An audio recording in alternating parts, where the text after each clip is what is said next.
జై శ్రీమన్నారాయణ. శ్రీమతే రామానుజాయ నమః. తిరుప్పావైలోని 6వ పాసురం, ధనుర్మాసంలోని 6వ రోజు.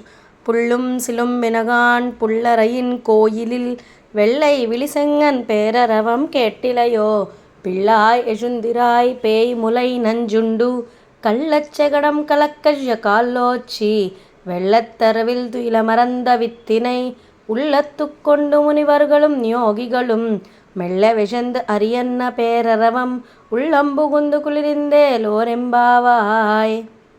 1-5 పాసురాల వరకు పరావ్యూహ విభవ అంతర్యామి అర్చావతార వైభవాన్ని తెలియజేసింది మన గోదమ్మ.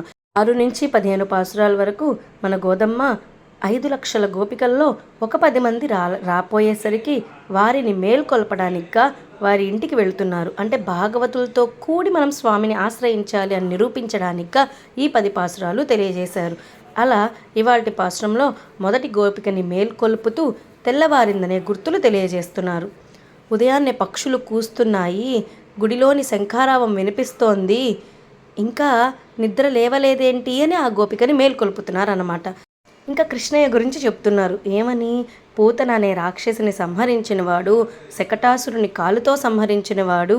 అలాంటి కృష్ణయ్య కోసం మన ఋషులు తెల్లవారే లేచి హరినామ సంకీర్తన చేస్తున్నారు. అంటే ఉదయాన్నే లేచిన తర్వాత 7 సార్లు హరి హరి హరి హరి హరి హరి హరి అనుకోవాలన్నమాట.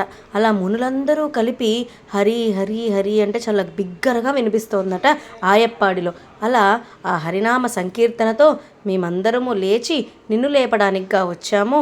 తెల్లవారింది, ఓ పిల్ల లేమ్మా, లేచి బయటకు వచ్చి భాగవత గోష్ఠిలో చేరమని మన గోదమ్మ ఇవాల్టి పాసురంలో తెలియజేస్తున్నారు.